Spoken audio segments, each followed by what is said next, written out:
Marshall, welcome back. And I know you've got some information you want to share, and we're looking forward to learning. So, by all means. All right. Well, there is a lot to do since the last time we talked. We've released 3 videos in our Planet X 101 series, and you can see that at yowza.com, YOWUSA.com.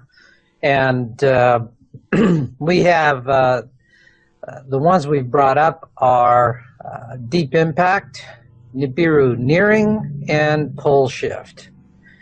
And just real briefly, Deep Impact, we were doing the AMS meteor data, and the trends there are not looking good. If the trends continue, we could very well have a deep impact event that would swamp a coastline.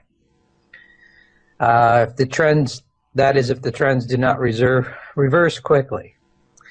Nibiru Nearing is the one that seems to really have hit a nerve with the elites.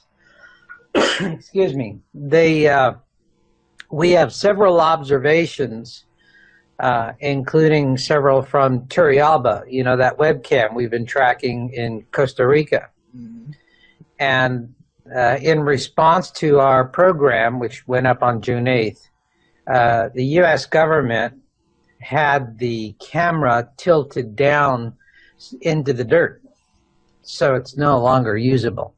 So what they've done is they've stopped the making that webcam or that surveillance camera available for viewing. And if you go to my webpage at YOWUSA.com, you can see the Planet X 101 series, all 4 programs. It's about 3 hours. And for those of you who are newbies, it distills what would be the equivalent of 3 years of personal research effort into 3 hours. So this is a really fast and friendly way to bootstrap yourself into the topic. But also when you're there, read our article, It's Time to Look Up. And in that article, I document blow by blow. But this is smoking gun proof of suppression on the topic. Yeah, and Marshall, if you remember correctly, after the last time you were on, I had to email you to let you know that, you know, not that I'm anybody special or important, but I, you know, double checked stuff. I took like timestamps from your video and I went and looked, and I could account for everything except for that object. And so yeah, that is, you know, and then I get people saying, well, it's a reflection on this and it's a reflection on that. Well, in previous videos, we have shown the object slipping behind the cloud bank. So tell me if a reflection can do that. I don't think so. Yeah.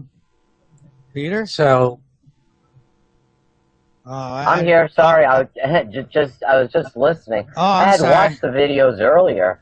And, you know, Marshall, I have to say, I've been interviewing you personally for about 3 years, and I've noticed over that period of time, at least 3 years, and over that period of time, you've continued to refine your work and provide more accurate data. And now, you know, I'm thinking, okay, sooner or later, this is going to have to show up. I was not a big, and I'm still not quite a big fan of Nibiru, but for different reasons now. But I wasn't, you know, based on Zechariah Stitchin's work, I was not a big fan of Nibiru. I said, hey, we're crossing the galactic plane, and I can see Earth evidence of this. However, you know, we watched Elenin come in and go out, and that wasn't Nibiru. And we watched Ison come in and go out, and, you know, that was supposed to be everything from the mothership to Nibiru. And no, it's not time yet. And I knew these things based on the prophecies, based on the timing that's laid out in the prophecies. However, when I'm listening to this data here that you're presenting, and I'm looking at the timeline of my data in the prophecies, I'm saying, uh-oh, heads up. Yeah, you know, I mean, that is, whichever way you cut it, we're in deep voodoo. You know. We are. Yeah, and it's the timing of the events, and we'll get into this a little bit more, but it's the timing of the events with the blood tetrad moons that started on in April on Passover, and they're going to end on the Festival of Booths, which is Sukkot, September 28th, 2015. Interestingly enough, the next Passover has been miscalculated. It's on the calendar as April 22nd, when indeed, when you do the calculations as prescribed, it should be March 23rd. Interesting. It may come at a time when you think not. Yeah. Well, So, I don't think you'll I'm mistake looking it. at these things and what you're saying, and I'm saying, okay, well, maybe we should pay attention to what Marshall has to say. Yeah. You know, I find the denial factors is just amazing to me. You know, if you create a Google search string, end times, Bible, and deception, okay?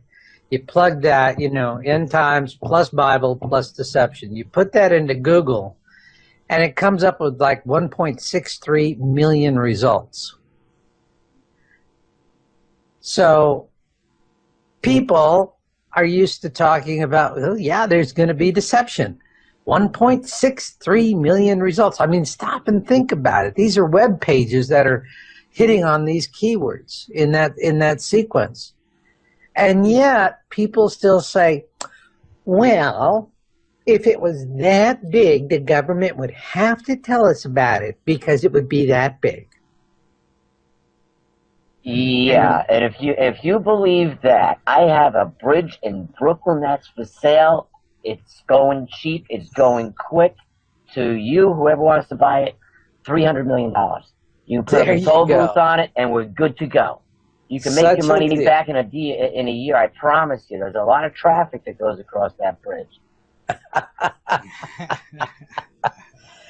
And you know, it's what I'm seeing is you know, is just part and part of the suppression. What makes the suppression really so effective is that people really do tend to cling to the bliss of their ignorance, like jealous lovers. They do not want to, they don't want the news. But there's a growing minority of them that do, and that are waking up to it. And so that for me was the key issue here to creating the Planet X 101 series, which is about 3 hours of video and capped off with Pole Shift, which gets into a look at, you know, what would the celestial mechanics be in terms of the causality of a pole shift. And, you know, after you've watched this for 3 hours, you're going to see a lot of hard evidence. You're going to see a lot of observations. You're going to see a lot of science. You're also going to see other things. You're going to see prophecy, predictions. It pulls all of the interest angles in there. But at the end of it, if you've gone through the whole 4 episodes in the series, which takes about 3 hours, you'll have consolidated 3 years of personal research. And at that point, you're going to have a really strong mastery of the topic. And the reason why I'm doing that for the newbies is I really want them to jumpstart and to be able to get into it, because they do not have the benefit of time that people have had in the past to contemplate all of this. They really need to get rocking and rolling much faster. And so for that reason, I've got myself working on a dual track where I need to work with the newbies, which is why I do this series, but my greater emphasis right now is to begin helping people who are going to have to, who've already committed to surviving this. Let me ask you. Oh, it. I'm sorry, Marshall. No, you could finish up. Oh, that was it. Oh, okay. Let me ask you. I'd like for you to one more time go over why it's not a lens flare. And I'm not questioning you. I'm just saying for those who keep trying to, point out and say, oh, it's a lens flare. Can you explain that just a little bit? Yeah, because lens flare, sundog, these are, these have become knee-jerk denial rejections. Yeah, I think you have to look at the video, really, and look at the pictures or the evidence that Marshall presents, or the videos, actually. Right. A picture's worth 1,000 words. Yeah. It is. And, the thing of it that I find a little frustrating is people who say this, or people who, I say, well, have you followed my work? Have you watched my videos? Have you seen everything we've presented? And, it's no. But it's a sundog. But you haven't looked at my work. No, it's a sundog. And you're not going to look at my work. No, I'm not going to waste my time looking at your work. And I mean, it's this, you can lead a horse to water, but you can't make him drink. But, when we started looking at this, of course that's going to happen. Now, I've been in this game since 1999. That's when I wrote my first articles in this field. And it was in about 2003 that I started seeing a real heavy disinformation effort by the operatives being planted with these sundog cell phone pictures. And this was in the days when you had the early camera phones that had, like 1 to 2 megapixel cameras. 2 megapixels was woo. And these cameras had really primitive circuitry compared to what we have now. And so all they had to do was just take it, name it at the sun, and shake it back and forth. And they could get it to do all kinds of stupid things and create halos and reflections and sundogs. And Marshall, I just want to say one thing here. What you're pointing out here is extremely important.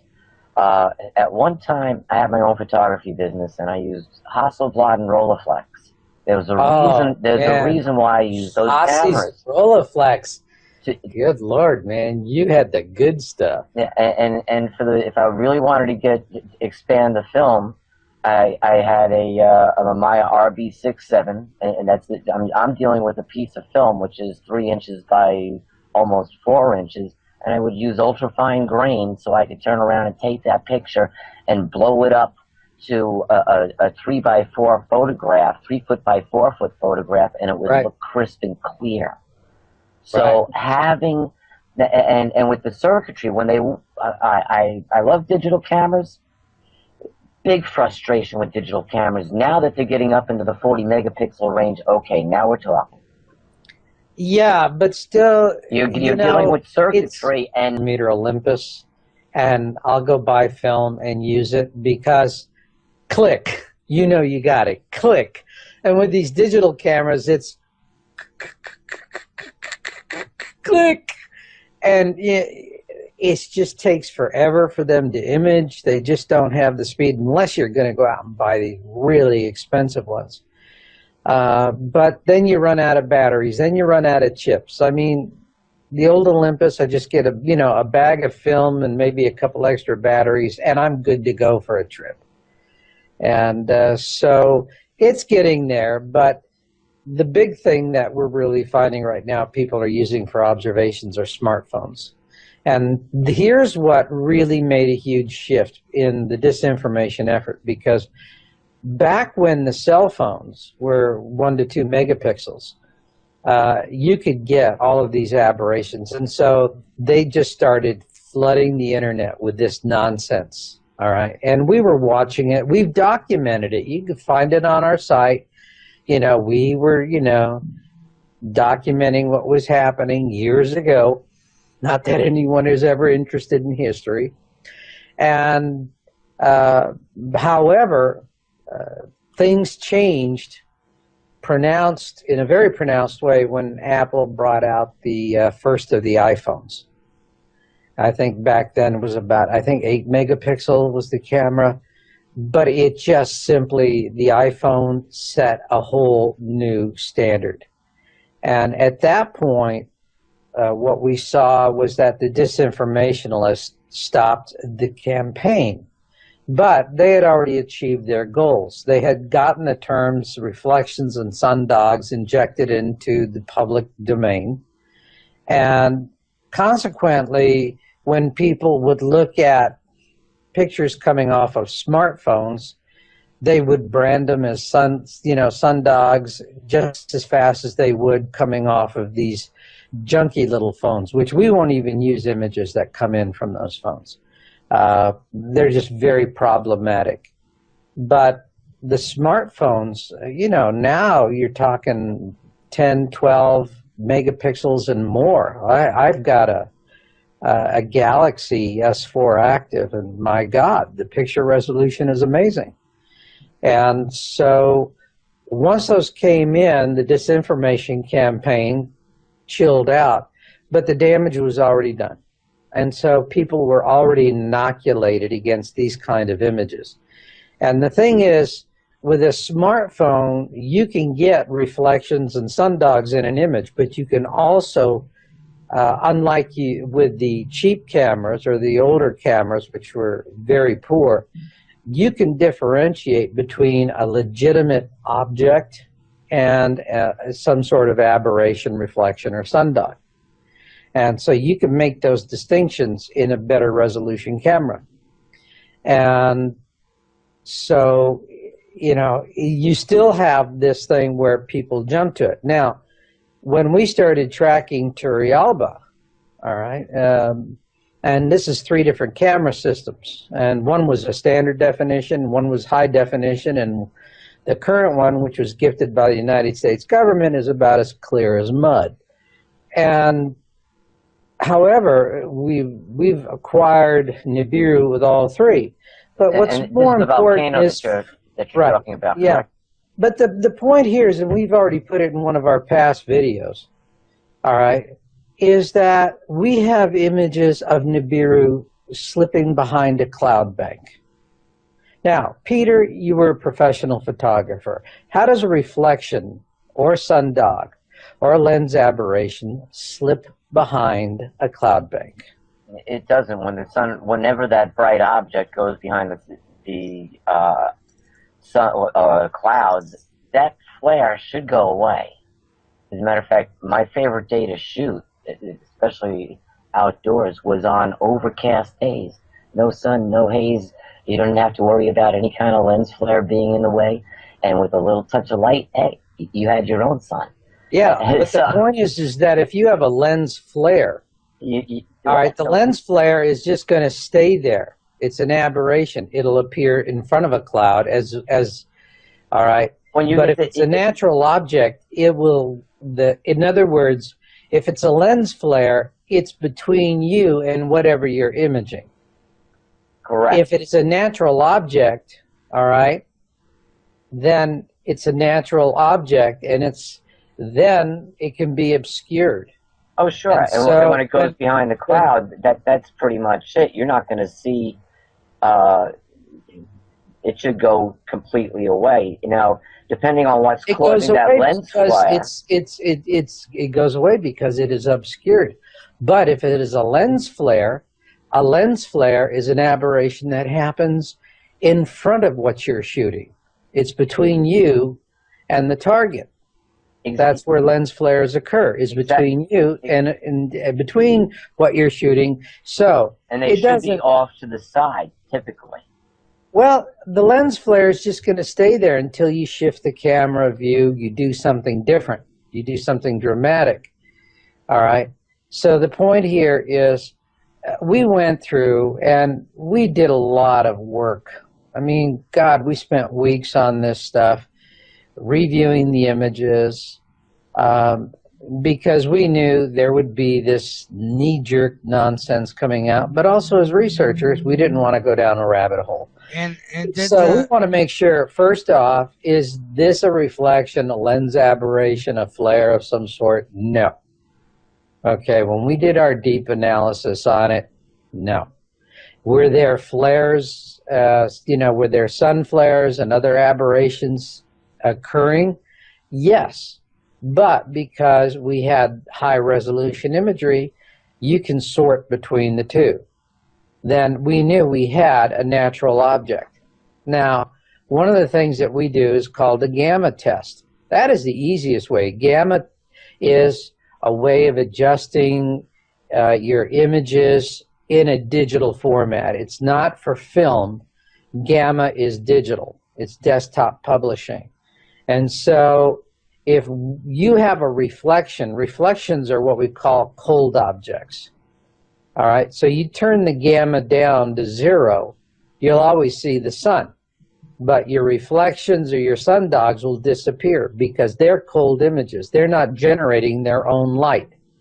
These are reflections of light that is already existing in the environment.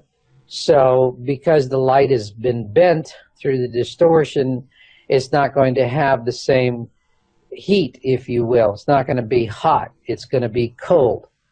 And that is the principal way we use gamma for the test. And so when we look at it, you know, you pull the gamma down to 0. And if that object is still there, then you know that that object is generating light.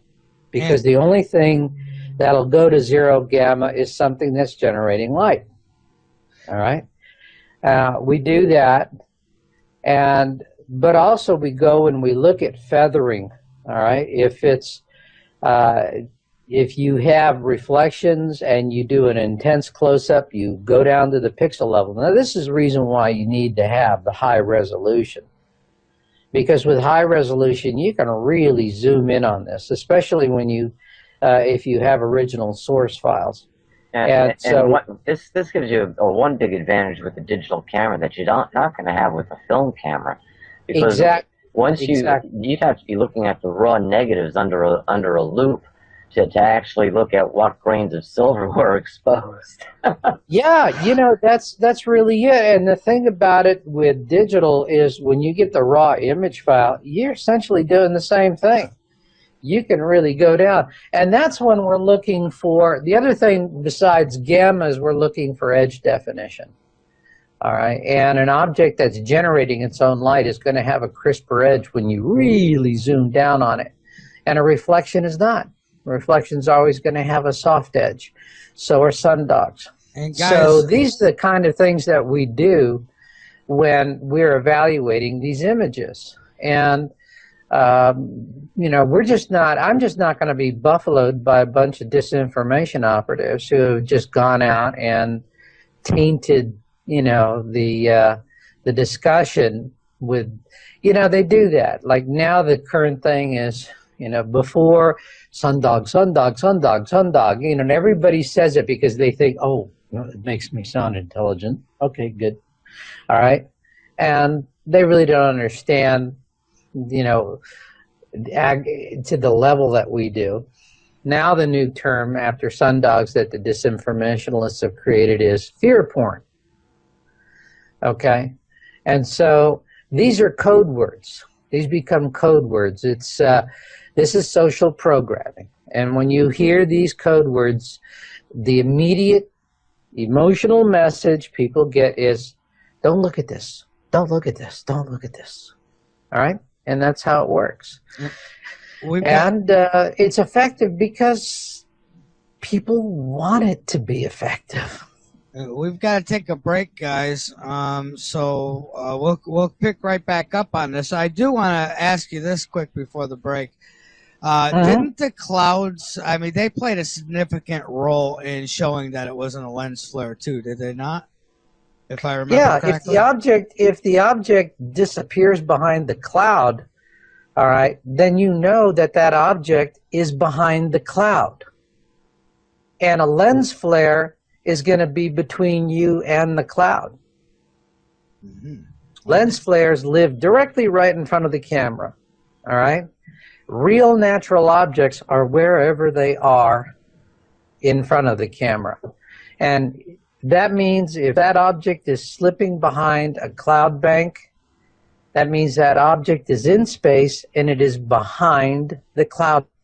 And that's the reason why it slips behind the cloud bank. Yeah, your lens flare could actually is most likely right within the lens itself. Yeah, a lot of these are, this is going to be within the lens. If you have a surveillance camera, it has a housing. The housing will have a glass that's protecting the lens, so you can get an interaction between the lens and the camera and the surveillance housing, protective filter that's in front of it. But in the final analysis, whether it's sundogs, reflections, or whatever, it's all going to take place within an inch or two of the imaging circuitry. All right.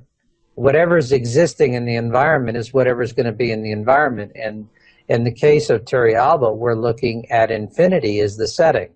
So, we're shooting the other side of a volcano. Behind that is going to be cloud banks. Behind the cloud banks is going to be the sun and whatever objects are visible.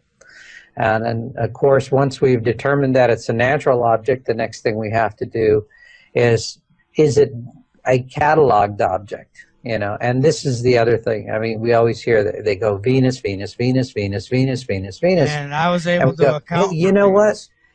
Right there in what we're showing you, you have the direction, you have the time of day, you have the location. Go get Stellarium and check for yourself.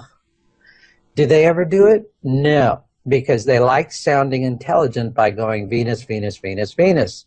If they would look, they would say it's not a cataloged object. All right. You already did that, right?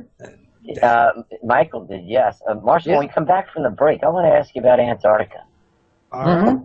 Okay, Peter, take us into the break while you're there. Folks, stay with us. After the break, we'll be going to Antarctica. All right. We'll be back, everyone. It'll be a bad luck day, but I'll tell you, why do I always feel so good on Friday the 13th? That might be bad. It's a full moon besides. Oh, This isn't going to happen for like another 80 years or something like that. I forgot exactly what it was.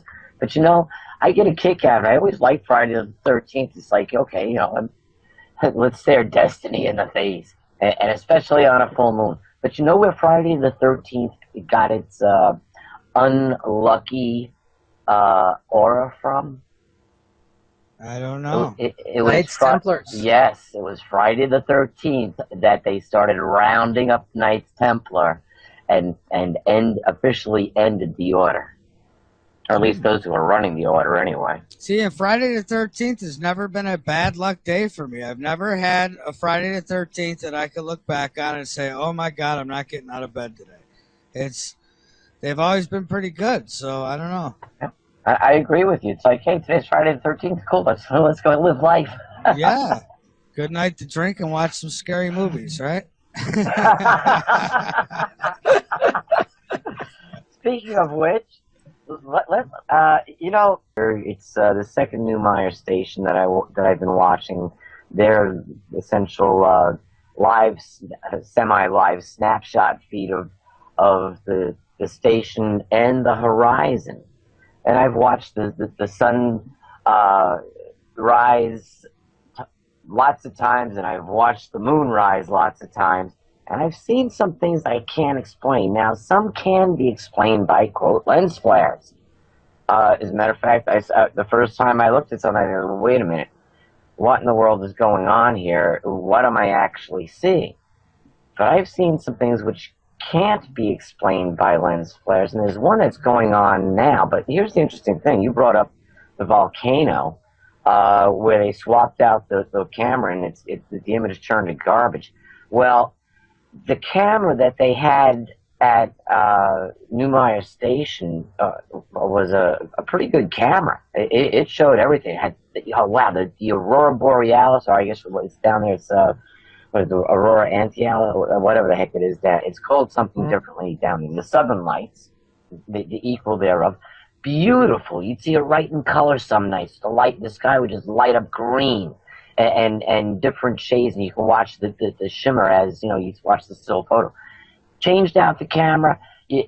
Now it looks like you have an old black and white TV that you turn around and you're in between channels, or you're on a channel that's not transmitting and you got nothing but snow coming across. As a matter of fact, it was so bad that they actually put in a little sub-screen camera next to it, so you could still see that the station was there without the snow. Now, they have improved the resolution of it a little bit, but boy, not like it used to be. Now, the interesting thing is that I've been watching something rise almost every morning for at least a year that I've been writing off as Venus. I'm not an astronomer. I'm not going to go run down and educate myself in something that I barely know, to go find information that doesn't really affect my life today, something that I already know is coming, and I've got a man that is dedicated to understanding it, and his information is right at my fingertips. So, seeing as you're here, do you keep track of what's going on? How closely do you follow what's going on in Antarctica? Well, you know, I'm always getting stuff, you know, coming across the transom on that, and oftentimes we find it is a cataloged object, and so you don't get anything in terms of the resolution being changed. I mean, that's obvious. Instead of going in and mucking with the camera feeds, because things do sometimes fall through the cracks, it's just easier, to replace high definition cameras with clear as mud cameras. I mean, I think literally they had to go and get some of the original cameras that were used to film the Kennedy-Nixon debate. You know? Yeah, it almost seems that way. It's like, it just looks, they just look awful. That's what they did, you know, with Turrialba. The first two systems were put up by the university that operates it there in Costa Rica. And when the second system, which was a very nice high-definition system, when it was disabled during a volcanic eruption, and these things happen, it's a very active volcano, it's a very dangerous environment up there, and it's hard on the cameras. The thing about Turrialba that's very different from other volcano cams and surveillance cameras or webcams is that, you know, 99% of the other volcano cams are all pointed out to the east, because that's either they're pointed directly to the east or they're pointed right down into the mouth of the volcano. To the east, they want those really fabulous, sunrise pictures in the morning, which are really fun to look at. With Turrialba, what they could only work from the eastern flank of the volcano. It was the only safe place where they could mount a camera looking out to the west-southwest. And the purpose of the volcano camera for Turrialba is actually, it's principally for the benefit of the people who live at the base of the volcano, because they get up in the morning and, you know, they're not tuning into, you know, Good Morning America. They're tuning into the volcano feed to see if they're going to need to bust a move that day. And so it's always had a very good field of view to show people what's happening in the volcano, particularly with a couple of events there. And the second camera, which was high definition, which was installed, I think, in late 2012, and that was the one that we did all our imaging on in 2013. We've got we've probably got over 1,000 captures of Nibiru from that camera system. And it was toasted, I believe it was in May of 2013. And then the feed went dark, came back, I believe, in July, and with a camera that was gifted to them by the United States government. And it was just the worst camera. It reminded me of those old 2-megapixel cell phone cameras. It just was that bad. It had a very wide focus, and it was installed with a peculiar tilt and a zoom it was very difficult to use. And actually, through the remainder of 2013, we would monitor it. We have team members who monitor it, and we just couldn't find anything useful. However, in January of this year, Nibiru is nearing, it is getting bigger. And so even with this highly distorted camera, we were able to acquire it and to observe it. And so that is what we reported in our video we published on June 8th, which is Nibiru nearing. And in that one, we actually do a detailed analysis, and I actually, in that video, go through January of 2010, and Nibiru was visible in 2010. Also, we have January of 2013, January of 2014. It gives us the same time of year for 3 different years and 3 completely different camera systems. And then what I do is I compensate for tilt and zoom, but also not only people are resonating with it. What happened was the United States government had a very nasty response to it. And what they did was they went to the operators of the feed in Costa Rica, and they had them do 2 things. One, post on the site a very detailed acknowledgement of who had gifted the camera, and then they had the camera pointed down and basically into the dirt. And so the lower 2/3 of the image is completely useless. It's the ground at the base of the camera, which there's nothing of value there to look at or to study. But what it does do is it denies you a view of the sky. And so their response to our video of June 8th was to make the feed completely unusable by perverting the image from the camera, which is completely inconsistent with anything that that university has been doing since 2010.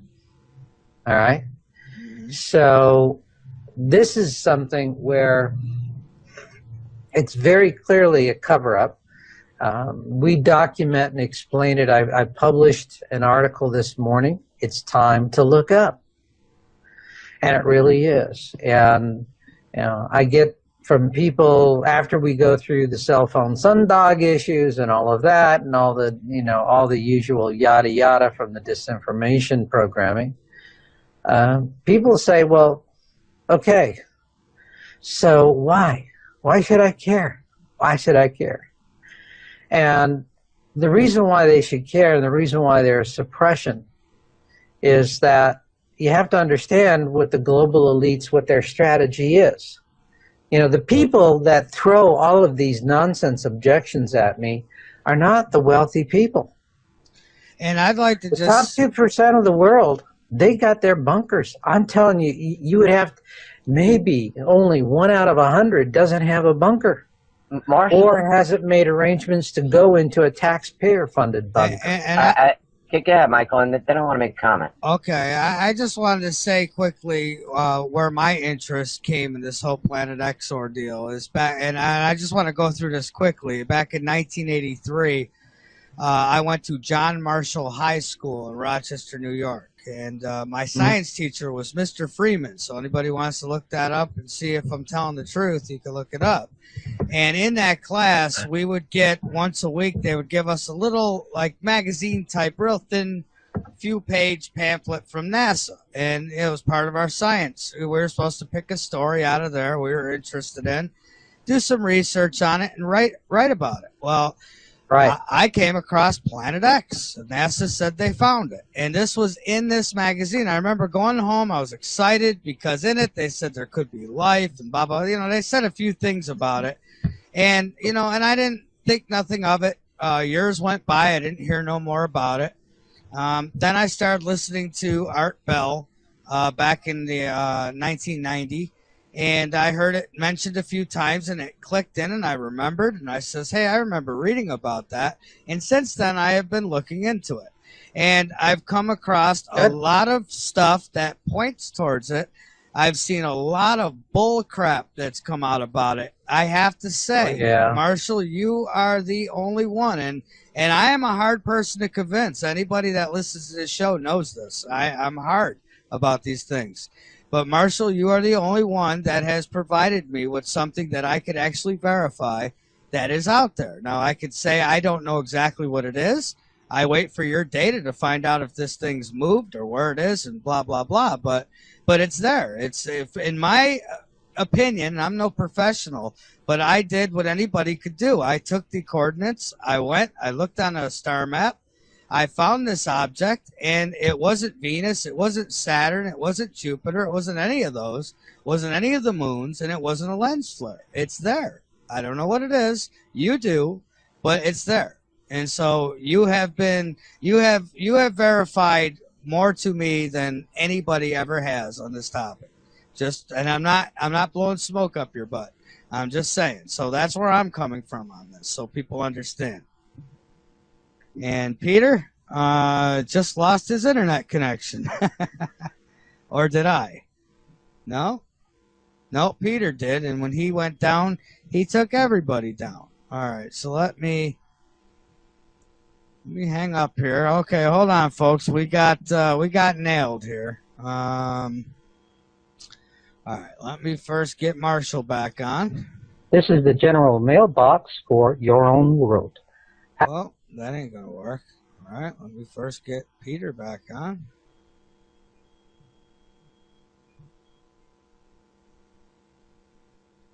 Well, I don't know if his connection's come back yet. Peter was controlling the call, and he lost his connection. So when that happened, we lost everything. So we'll see if Peter gets back so he could comment. Let me try Marshall again. I'm just going to go back and forth here until I get one of them. This is the general mailbox for That's your own. not going to work. Wow, you sure it's not me that went down here? No, I'm still up. How about a little something in the chat there? Can everybody hear me? Hello, hello, hello. Okay. Anybody hearing me? Late Night in the Midlands.com chat room. Can somebody give me a shout? Thank you, JH. All right, so I'm good. So this is Peter then. All right, so let me get him. Oh, there we go. All right. Okay, well, looks like we peed off. Peter, you gotta hang up. You gotta hang up on Curtis, though, Peter. You brought us all back. Well, Curtis, if you're with us, hang up yourself. Oh wait, I might be able to do it for me. Yeah, we got it. Okay. Oh no, now you're calling him back. Oh boy. Sorry. All right. Here sorry, we have thunderstorms here, and we just had I thought I was going to be down for the rest of the night, but it was the power went off and came back on. No, it was not the elite attacking us, although I do want to get into that subject. Yeah. Okay. Well, I'm glad to hear it was thunder. Well, I said what I had to say, Peter. So go ahead. I know you had a comment you wanted to make. Having to reflect. Tell you what, why don't you folks carry on? I'll catch up. Well, I was just talking about my interest, where my interest came in this subject, and that how Marshall Masters, you know, and I've been critical. Believe me, I've had a guy, and Marshall, you know him probably pretty well by now, King, Don, who's in my chat, and him and I would argue back and forth, and I'd say, yes, Marshall has some good information, but it hasn't been proven to me yet. And then finally I saw that video, and I could honestly say you found something. So, you know, it's... Let me say this. I forgot my original thought in the scurry to get back online, but that's okay. I will say this. I've listened to virtually everyone that is out there at one point or another. People say, have you listened to this person? And I was like, oh, geez, I listened to that person. I go back and look at a video. Yep, I've listened to what they've had to say. I've listened to what all of the I'll call them David Icke wannabes or whatever they are. I've listened to what they've all had to say, and none of them have an answer other than, oh, well, we're going to reach a higher dimension, and we're going to ascend, and we're going to experience a new life someplace else. Hey, that's called rapture, folks. which is not substantiated by the scriptures, by the way. The idea of the rapture came out of a large evangelical movement that happened back in the early 1800s. You'd be surprised how many religions are still around, which was started back in the 1800s. They just grew into something else. But that's where this whole idea of the rapture began. Before that, there was never any mention of a, quote, rapture. I'm not going to get into church to dogma. That's not why we're here. The interesting thing is, though, when you do look at the scriptures and how it's laid out, I use it personally as a timeline. I have a long education in it. I've studied it all my life. I go back and reanalyze it. And I've listened to all of these people. And I've listened to the scientific end as best you can. I gathered a lot of information from Richard Hoagland, right up to his $33 attendance for his Comet Elenin seminar. And I didn't pay the $33. It was eventually put out on YouTube, and I watched it for free. But I thought, boy, isn't that an interesting number? Isn't that telling? And eventually I stopped paying attention because what Richard was saying, now I did learn some things, but it wasn't what he was, when he would say something, it was like very esoteric, non-definitive.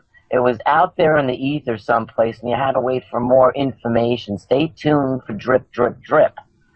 And so, you know, it's like, come on, give me a break. And then the trolls, whenever I would make a comment on his Facebook page, the trolls would come out. Oh, exactly, that's fear porn. I know it's not. It's a warning.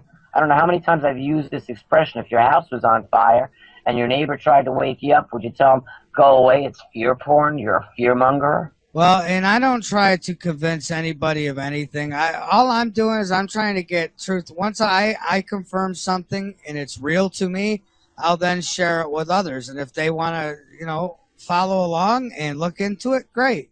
But a lot of times, and I'm not saying everybody, but a lot of times I find this on YouTube all the time. You got people trying to debunk that have never even, you know, I call them the parrot society. They repeat everything they hear. They don't want to do any research of their own, and I run into that quite often with people. And so, and the more closed mind they are, the less likely they are to read anything other than the headline, make a comment based on ignorance. I got into a heated debate over a topic with that in a friend's restaurant one night. Got up and walked off. You know, this gentleman pulled. I love this. He pulled his heritage. He said, well, my great grandfather was a major in the Confederate War and in the Confederate Army. And I'm thinking, oh, so your family comes from a bunch of bigots, huh? That was good. He must have stuck you with a check after that one. Well, we weren't dining together. We just happened to be in proximity thereof as the conversation was going on. But I got so upset over the situation, I walked out without paying the bill. Good, you stuck him. Great. Well, it's my friend's restaurant. I stuck my friend. I hadn't paid the bill later on, but I was so pissed at this person's ignorance. The fact that he would make a comment based on no information whatsoever to base the comments upon. None. Yeah. You know, I mean, it's like, you know, they say, okay, I want to debate you on your evidence. Okay, fine. Have you studied it? No, but I want to debate you on your evidence. And what you get, and it's like, have you looked at any of my videos? No, but I want to debate you on your evidence. You know, it's like, so what are you going to do? Just call me names? I mean, how this is going to help? But, you know, guys, this behavior it has nothing to do with Planet X. It has everything to do with social programming. Social programming is very powerful. Let me explain to you how this works, because this is important to understand why these people just do these idiotic things. Is that, first off, we are talking about a topic that provokes a deep racial memory that is in our memory engrams from birth of rocks falling out of the sky and killing a heck of a lot of people. And so it is a terrifying thought for us. It just immediately evokes terror. And awareness, when you come into awareness in this topic, like I often say, it's like getting hit in the face with a dead salmon. You're just spitting scales for a while and wondering what the hell happened to you. And so what happens after your racial memory of a space threat is provoked, you're having an incredibly powerful, fearful, emotional response, which is then immediately channeled through social programming. You know, social programming comes, if we were in North Korea, you know, well, yes, everyone's in lockstep for the great leader. Okay, we know who's doing the social programming. Here, it's every bit just as powerful, but it's more subtle. And the social programming has a pyramid. At the top of the pyramid are the central bankers. And then they're the ones telling the corporations what the message is. Then the corporations are telling the governments that are in service to the corporations what the message is. And then it finally filters down to the people we rely on for advice, our doctors and our ministers and our parents and so forth. And finally, there we are at the, you know, the bottom end of the triangle. And might I add, this is also somewhat of a game of telephone. So the message at the top either becomes amplified or distorted by the time it hits the bottom. But what it all comes down to is that we're controlled, and we're never ever told the truth. We're never told the truth. And here's the thing of it is, you can ask everyone, does social programming exist? And everyone will look you straight in the face and say, absolutely, social programming, there's no question about it, it exists. And then right after they say that, they're going to look at you and they're going to say the same thing that every alcoholic who is in denial will tell you.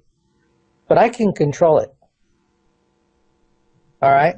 And alcoholics will say, I can control it, and I can control it, and they'll do that until finally they've destroyed their life, and gosh knows how many other lives, and they show up one night at an AA meeting, and they stand up and they go, I'm so-and-so, and I'm an alcoholic. But they've got to really wreck their lives in order to get to that point. And with social programming, it's the same thing. Everyone it's a given. There's no hidden fact about it. But what people don't understand is that they embrace it like alcoholics embrace the bottle. All right? Let's take a look at this. And it doesn't have to be alcohol. It could be a number of things. Anything. And it really boils down to people just cling to the bliss of their ignorance like jealous lovers. Now, the folks that don't do that, huh? Who's Dancing with the Stars? Yeah, who's that? You know, it's like, you know, what's Beyonce doing today? And that's the reason why that's all you see on CNN. Who's on so first? People, they want the distraction. They don't want to deal with the long-term threats. Now, people who have money, the top 2%, if someone's in the top 2% and they don't already have a bunker, and I'm talking about $500,000 is like entry level for these folks. If they don't have one of these things, and typically they're multi-million-dollar bunkers, they are a real oddball in their social caste. These people do not sit here and go with the cell phone sundog, all these fear porn, all of these disinformation mantras, and you know, attacking anybody that's trying to present information. They are like sponges. They soak it up because they understand risk. They understand you take risk, you mitigate it, you evaluate it, you protect against it. But in the final analysis, you're always looking down the road to say, okay, what could adversely affect my position? And you plan for dealing with that, which is no different than every military in the world does war games for every possible contingency, including alien invasions. All right? People who work with risk are the ones that look at this, I call them the perceptives. They look at it rationally, and they move forward in a very rational manner, and they do some very impressive stuff. The people who do not work in risk, the ones that want a paycheck because they don't want uncertainty in their lives, these are the ones that are going, oh boy, rocks falling from space. I'm going to channel this through my social programming. Obviously, if you're talking about something that is not about being a good consumer, then you're one of those, all right? And you get mocked and humiliated. And it's really easy to tell when people are in this knee-jerk social programming response mode because they're completely irrational. I see this with folks that are coming into awareness and have had dreams, visions, and premonitions. And unfortunately, only 1 in 5 couples are you going to see where both husband and wife are in awareness together. And when they do, these are incredibly happy people, just incredibly happy people. And they're busy researching and preparing and planning. And they've got control over their lives. And they are, what's really important is once you are in awareness, you are really free of the social programming. You are marching to the beat of a different drummer. All right? And you're being punished for it. You know, you're off everyone's Christmas card lists and so forth. But you're walking humbly with your God, and it opens up your life to a whole new dimension. That's amazing. You go through what the mystics call a Kundalini ascension, and you become really spiritual. You get much more connected to the cosmic consciousness, God, Yahweh, whatever you want to call it. But your sense of connection, your sense of purpose, and how the universe is unfolding really expands in ways that are nurturing and fulfilling. And for the people who are the fear babies that are still stuck in their social programming with these knee-jerk reactions, they can't relate to it. And what I see with these couples is that one in awareness will tell the other, honey, just please look at this mountain of evidence I've accumulated. And the spouse, who's a spoiler spouse, is going to go, no, it's all stupid. I don't want to look at it. Never going to happen. But just look at a few things. No, it's all stupid. You're stupid. And if you don't do it, I'm going to divorce you. And see what happens? That's it. It gets into these really, really nasty threats, bad behaviors, name-calling, mockery, humiliation. And, you know, the interesting thing is I have never seen someone in awareness who is married to a spoiler spouse. Never do I see them say, well, you're as dumb as a sack of hammers, I'm going to divorce you. Never. They're always as loving as possible. They always bend backwards. They always turn the other cheek. It's the other spouse that immediately goes on the warpath with, if you don't stop this awareness crud, I'm going to divorce you. Okay? And the hammer. You'll burn in hell. You'll burn in hell. And the interesting thing is about once that threat is laid down, the spoiler spouse, then they're back, they've hit the nuclear button. Okay? Now it's a winner-take-all kind of situation. And in 1 out of 10 cases, I see that the spoiler spouse will divorce the person in awareness. But in the final analysis, 9 times out of 10, it's the person in awareness that winds up divorcing the spoiler spouse, if for no other reason than you're just tired of dealing with all the negativity they're injecting into your life, and you just want some peace and quiet. Absolutely.